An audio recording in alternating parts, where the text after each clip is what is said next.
Hey everybody, it's Z from the Quest ECSS, Ending Child Sex Slavery. This is part 5 of 7 rescues we did in one night during the fundraiser in December. So here we go with this one. This was a rescue with a twist. It was that kind of twist that often I tell you about regarding the skill of my team. On this rescue, the team needed extra time before the go to get their energy up to more than what was normal.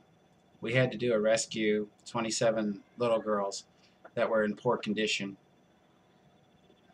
Some of the girls may have been close to borderline critical because of malnutrition and severe beatings. The brothel was in a large house on a busy street near city central. The good thing was is that there were only two ways in or out, front and back.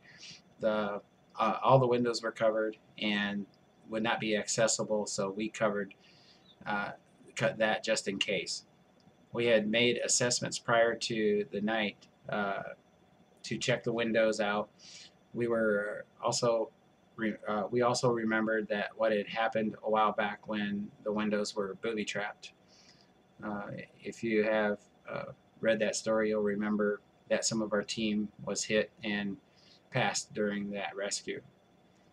So we were now overly cautious with these kinds of French-style houses that were built many years ago and now occupied by gangs.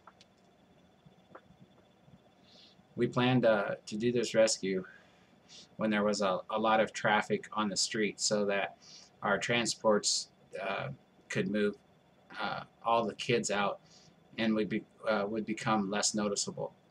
We had tourist logos that we put on some of our transports when the situation calls for it, and this was one of those.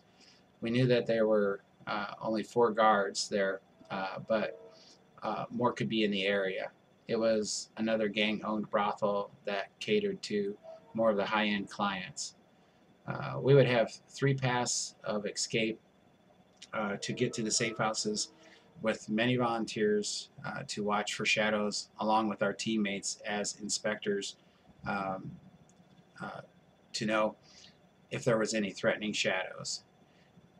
We were in our countdown to hit the brothel, um, but as I was watching the area, I noticed some men approaching that did not look like locals. Our commander also noticed them, so we went on hold until we could tell what they were doing. Sorry about that. We watched as 5 more men looking like guards entered the house. They had 9 guards with still more men approaching. They did not look like guards or customers, but maybe business associates of the gang, so we had to regroup. We knew when we knew we would need more team members, so we called them in as we stood down to wait. We were lucky to have so many teammates nearby on this night.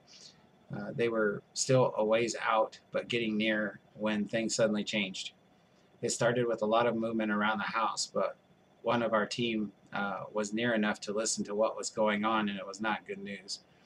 The girls were being moved to a nearby party, so we had to go in with the crew that we had if we were going to pull this off tonight. So we made a few arrangements. Everybody was on and updated as we let our team know what was going on, and to the inbound team, and to make sure that they knew our exit plan. The commander looked into the Viber. That's how we communicate, was with Viber, like Skype, and I could see in her eyes, but we didn't say anything for a moment. Your eyes are the windows to your soul, as you know, and I saw she was ready, and without doubt, I told our team, let's do this, and go, go, go, and we did. It was chaos, but the Quest controlled that chaos. The guards and their associates were all taken down with speed. The kids were scattering, but with added volunteers, we knew that we could take care of them. No matter how fast we were, we knew there would be complications under these circumstances. The team, uh, the added team, was en route and just a few minutes out, but we knew we could not wait. The transports were loading, and according to our spotters, more of the bad guys were moving in now. The transports were on the move and heading to their pre-planned escape routes. I hear from the commander that the shadows are going to be a factor. I told her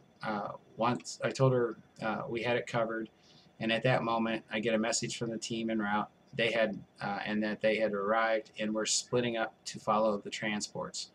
Soon after, the commander said one of our original teammates had intercepted and stopped 3 of the shadows, but was pinned down and was being shot at just outside of town. At that moment, our teammates caught up with them and quickly ended the standoff. Our GI Jane had taken a bullet to the shoulder through the top part of her vest, but she would be fine. She would seek treatment after all the girls had made it to the safe house. That is our policy, by the way, is that when you go down, it don't matter until the girls are safe. Once the girls are safe, then we take care of ourselves. So anyway, none of the other shadows had found us. So now we were in wait time till we knew that all the girls were safe and being treated before leaving for their final destination. This rescue was a total of 27 girls, and as is expected, all were in very bad condition, but they would recover in time. And again, the grand total will be at the end of part 7.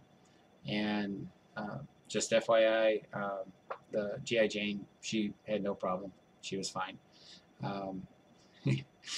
And also, she even met up with the team and saw some of the girls that she was partly responsible for rescuing. So anyway, that's it for now. Next will be part 6. See ya.